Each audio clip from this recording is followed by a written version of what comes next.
কর্মে এসে ওআইসির ফিকা বোর্ড সহ বিশ্বের বড় বড় আলেমদের সাথে আলোচনা করে আমাদের সরকার এবং আলেমদের এ ব্যাপারে দ্রুত সিদ্ধান্ত নেওয়া উচিত। না হয় এক সময় সিদ্ধান্তকে উপেক্ষা করে এদেশের মানুষ এভাবেই আগে ঈদ করা শুরু করে দিবে। 28 সাল থেকে আমরা এভাবে ঈদ করে আসছি। গতকাল হজ চলে গেছে, হজের পর দিন কোরবানি, কোরবানির আগে যে ঈদের নামাজ, ওই হিসেবে আমরা আজকে ঈদের নামাজ পড়েছি। আমরা আশা করি বাংলাদেশ সরকার সহ বাংলাদেশের আপামর আলেম ওলামা, আপামর মুসলিম জনতা আমাদের সাথে একমত হয়ে আগামী দিনে এভাবে ঈদ করবেন, কারণ বিশ্বের কোটি কোটি মুসলমান আজকে ঈদ উল আজহা পালন করেছেন। ধন্যবাদ। ঈদ করতেছি আমরা, একদিন আগে ঈদ করি না, যেটা এটা ভুয়া। আমরা সারা বিশ্বে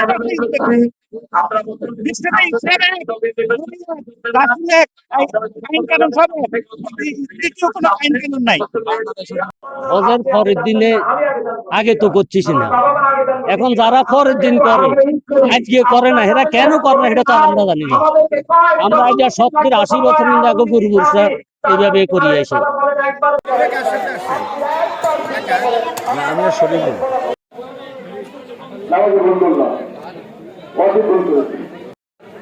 তো আসলে আমার জনগণ কিবলা প্রথম নিয়োগ করবো বাংলা আরবিতে যেতে পারে নারী, ঠিক আছে? নিয়োগ করে হেফাজত করে আমি আবার একটু খেয়াল করি। প্রথম কাজে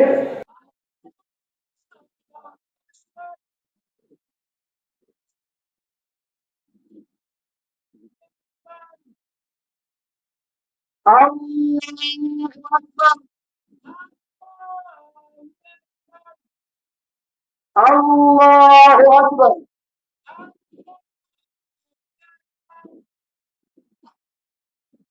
আলহামদুলিল্লাহ রাব্বিল আলামিন।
প্রথম নিয়োগ করবো বাংলা আরবিতে যেতে পারে নারী, ঠিক আছে?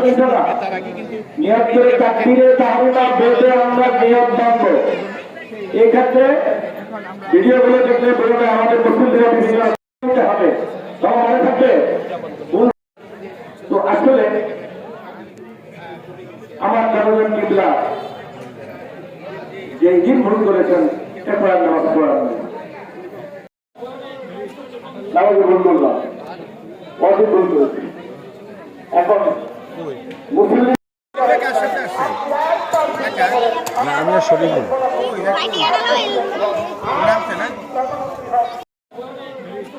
নামাজে ভুল করলাম, অধিক ভুল করেছি। এখন মুসলিম আমরা শরীর